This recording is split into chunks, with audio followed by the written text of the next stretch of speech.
Bienvenue à tous. On s'accorde à dire que l'agrobusiness est un marché au gain potentiel énorme et pourtant le secteur reste peu exploité en Afrique. Alors que la croissance démographique est galopante, la richesse agricole du continent devrait lui assurer un meilleur avenir économique. Mais pourquoi cette mine d'or est inexploitée? Analyse sur ce plateau avec Bienvenue Bilao. Vous êtes expert en agrobusiness, directeur général de Bilao Investment Group. Merci d'avoir répondu à notre invitation. Je vous remercie, M. Delta. Alors, M. Bilao, l'agrobusiness est un secteur peu exploité sur le continent. Comment pourrait-on expliquer ce fait malgré le potentiel qu'il regorge? L'agrobusiness est vraiment inexploité en Afrique. J'aimerais plutôt qu'on parle plutôt de cette conscience de la jeunesse. Oui. Parce que la jeunesse doit être déjà consciente que l'agrobusiness est vraiment inexploité. Si la jeunesse ne prend pas conscience de ça, quel que soit ce que l'État, les gouvernements peuvent faire, réellement ça ne va vraiment pas donner quelque chose de total.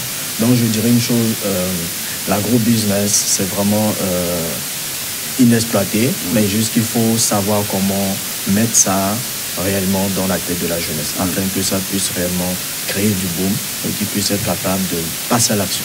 Alors, comment susciter cet éveil de conscience auprès de la jeunesse? Exactement, je pourrais plutôt parler de 4 points. D'abord, le premier point, c'est la formation. Parce qu'il faut d'abord leur faire comprendre que sans la formation, ça ne peut pas aller. Le deuxième point, c'est l'exploitation. Donc, si vous avez des espaces, l'exploitation de vos espaces. Et en troisième point, je pourrais aussi parler de l'agro-industrie, et la transformation des produits. Et en dernier point, c'est le financement des projets. Donc, il y a ces 4 points qu'il faut vraiment mettre en éveil. Parce que c'est vraiment un processus. Si on ne prend pas conscience de ce processus, quel que soit ce qu'on puisse faire avec nos terres, ça ne donnera vraiment rien. Alors justement, on va évoquer le premier point que vous avez abordé au niveau de votre structure. Vous assurez la formation aux jeunes dans le cadre de l'agrobusiness. Quels sont justement ces domaines dans lesquels, au niveau surtout de la production végétale, que leur dites-vous précisément? Très bien. Au niveau de la production végétale, nous misons plus sur le maraîchage, puisque assez de personnes ont assez d'espace, mais ne savent vraiment pas quoi faire dessus. Donc la première des choses, on leur montre réellement les stratégies qu'il faut adopter, afin que réellement on puisse mettre en valeur réellement leur espace.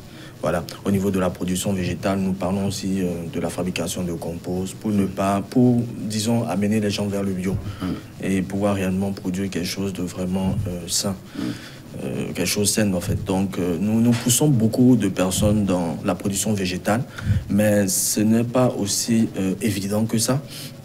Puisque quand nous les formons, beaucoup n'ont vraiment pas de moyens pour y aller.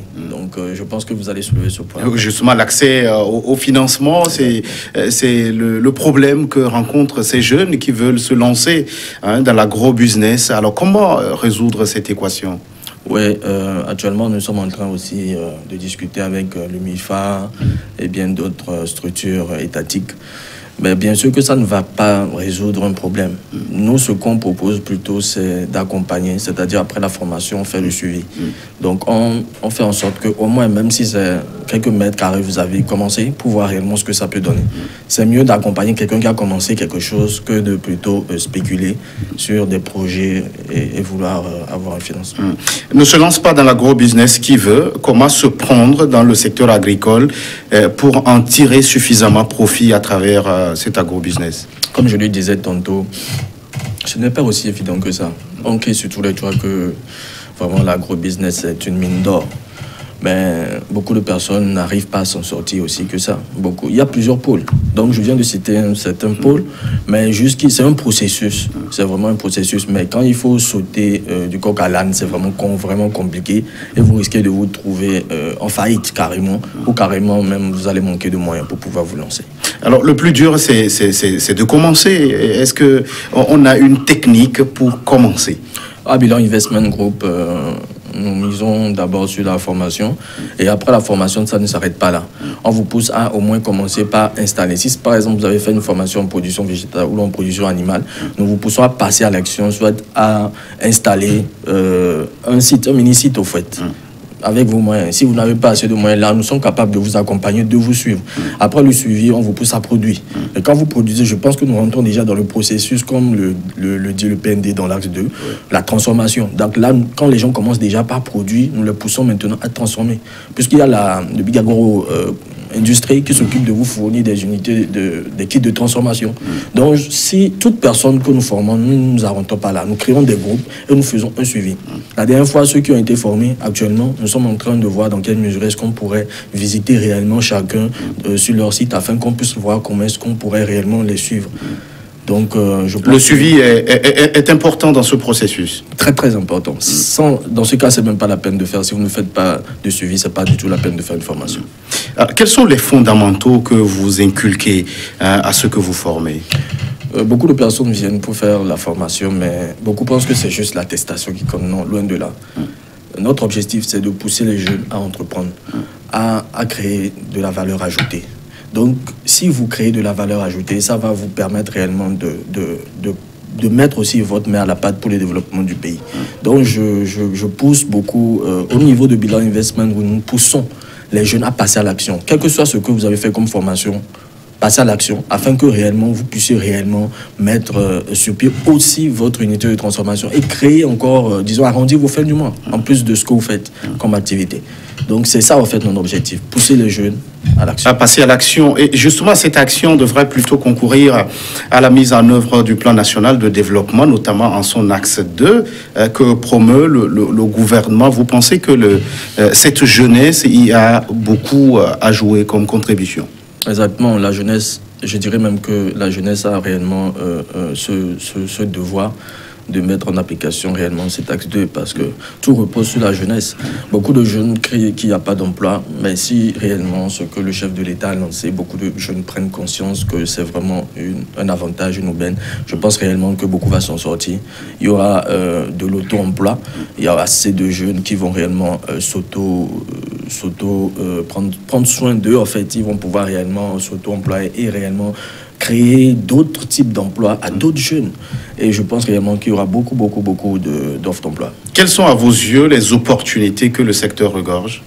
Les opportunités, à part ce qu'on crée, disons, au niveau financier, je dirais réellement que au niveau de l'agro-business, les opportunités que ça donne, que ce soit sur le côté social, que ce soit sur le côté humanitaire, que ce soit sur le côté développement, je dirais que en tant que jeune agripreneur, si vous vous lancez dans cette optique, ou quel que soit votre domaine d'activité, si vous vous lancez dans l'agro-business, je dirais que vous allez déjà créer beaucoup d'opportunités. Voilà. Et quand on parle de l'agro-business, on évoque aussi la production animale. Est-ce qu'on peut s'en sortir lorsqu'on se jette dans la production animale aussi? Oui, comme je le dis toujours, ça dépend de la demande. Il ne faut pas juste se lancer dans la production animale. Ça dépend de ce que vous voulez faire. Par exemple, la vie culturelle là-bas. Si vous avez les moyens de vous lancer dans la production de poulets de chair ou des pondeuses, ok. Si vous avez la possibilité de vous lancer dans la porciculture, ok. Si vous avez la possibilité de vous lancer dans la pisciculture, ok. Jusque nous, de notre côté, on vous fait le suivi. Parce qu'il ne faut pas juste éjecter votre argent. Vous risquez de vous retrouver peut-être dans des situations que vous devez peut-être éviter depuis si vous étiez assisté par des experts. Actuellement, nous avons des experts à Dani, à Mouta et d'autres à Dani, Mpassem, qui sont en train de suivre des sites de palmeraies. Donc, dans l'objectif, le client, là, il veut exploiter ses palmeraies, mais il a fait appel à Bilan Investment Group pour réellement d'abord étudier l'espace. Déjà, ça, c'est un pas. Cette personne a pris conscience de notre importance ou de l'importance d'un cabinet qui maîtrise réellement son travail, afin qu'il puisse réellement, parce que lui n'a pas fait cette formation, donc il nous appelle. C'est comme un chef d'entreprise qui a eu son idée, voilà. mais ce n'est pas lui qui doit s'occuper de son produit. Par exemple, il peut produire il peut faire de l'eau, par exemple, supposons l'eau vitale ou bien, disons, une eau minérale. La personne lui produit de l'eau, mais le design de la boîte, ce n'est pas à lui de faire. Il y a des gens qui sont compétents. Il y a un expert pour ça. Voilà. Donc, c'est un peu ça, en fait. C'est la même chose dans l'agrobusiness. Et la gestion des domaines agricoles, c'est justement ce dont vous parlez, c'est votre spécialité. Oui. Et comment est-ce qu'on peut valoriser les sites, notre patrimoine agricole, lorsqu'on en dispose? Voilà. La première chose à faire, c'est de faire appel à une structure qui maîtrise réellement son travail, afin que l'étude du terrain puisse se faire correctement. Parce que lorsque l'étude du terrain est faite, on vous dit réellement si le type, ce que vous voulez faire, le type de culture, ou bien l'exploitation que vous voulez faire, peut réellement marcher, en fonction réellement de l'espace et de l'étude du terrain. Donc, on vous dira, et on va vous préconiser quel type d'activité vous pouvez faire réellement, à part ce que vous pouvez faire pour que ça soit réellement rentable pour vous. Ça, c'est la première étape. Ensuite, maintenant, on vous fait réellement un planning en fonction de votre budget, en fonction de vos moyens. On vous dira, ok, d'accord, commencez par là, commencez par ici. Et nous faisons la gestion de projet. Donc, ce qui fait en sorte que vous courez moins de risques lorsque vous êtes accompagné. Est-ce qu'il vous arrive de vivre ces expériences dans lesquelles certaines personnes se sont jetées et qui, malheureusement, n'ont pas marché et qui font dire peut-être qu'on a couru le risque pour zéro? Nous avons rencontré, la dernière fois que nous étions allés à la foire, nous avons rencontré beaucoup de personnes et beaucoup ont vraiment soulevé ce point, qu'ils ont réellement investi de l'argent, mais au final, ils n'ont rien eu comme résultat. J'ai remarqué que la plupart n'ont pas été accompagnés.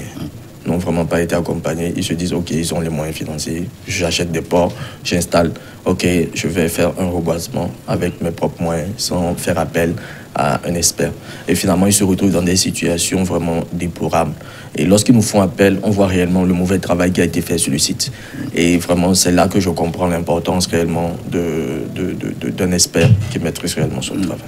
Monsieur Bilao, le gouvernement togolais promeut la consommation locale. Avant de consommer, il faut produire.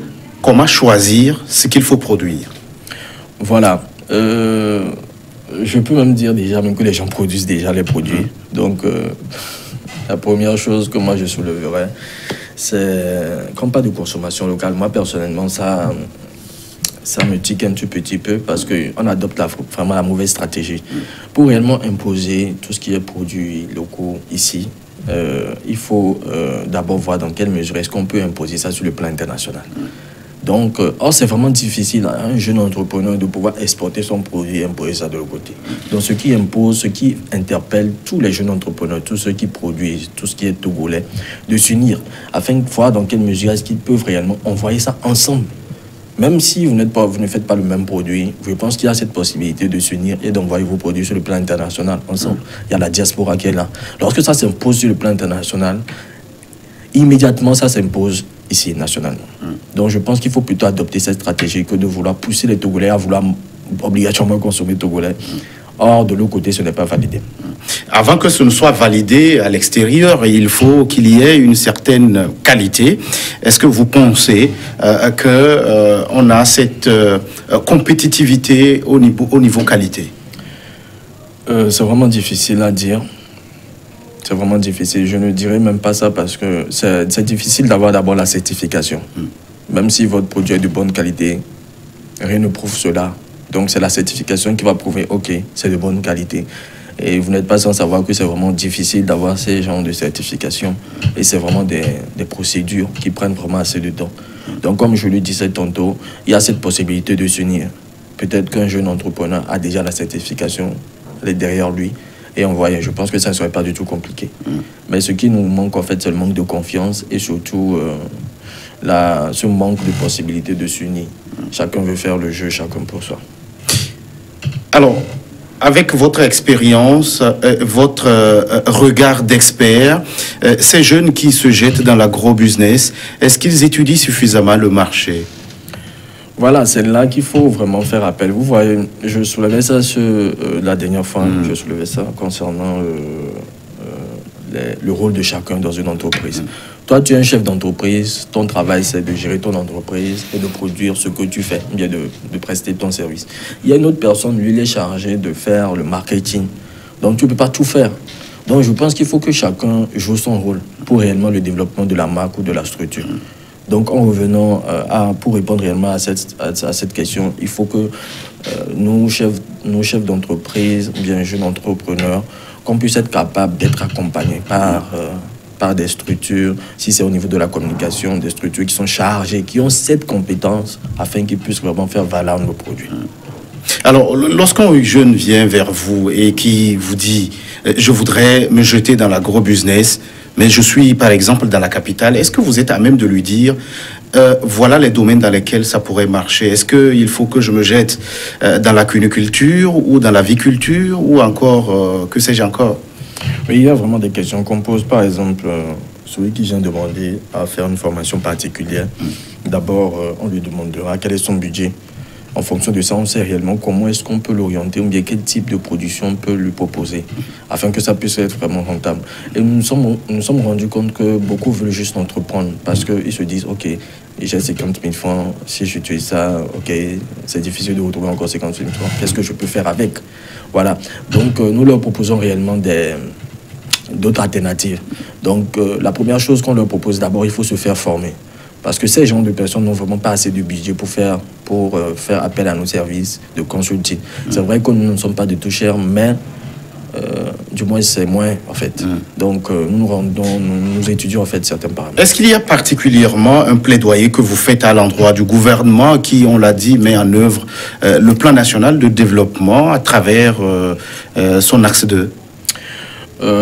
L'étape où je pourrais réellement dire que Bilan Investment Group intervient, c'est en fait la dernière fois nous étions allés sur l'invitation du FAEJ et du ministère de l'Agriculture au lancement du projet Bouge avec le 228 qui a vraiment comme objectif d'accompagner les agripreneurs dans la communication. Et de promouvoir les produits locaux. Et de promouvoir les produits locaux, c'est ça.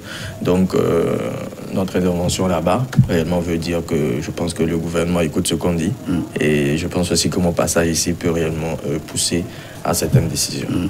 Merci à vous, bienvenue Bilao, d'être passé sur ce plateau. Merci, je vous en prie. Vous êtes le directeur général de Bilao Investment Group, vous êtes expert en agro-business. Merci à vous qui êtes resté en notre compagnie. À très vite pour un nouveau numéro de votre émission Focus.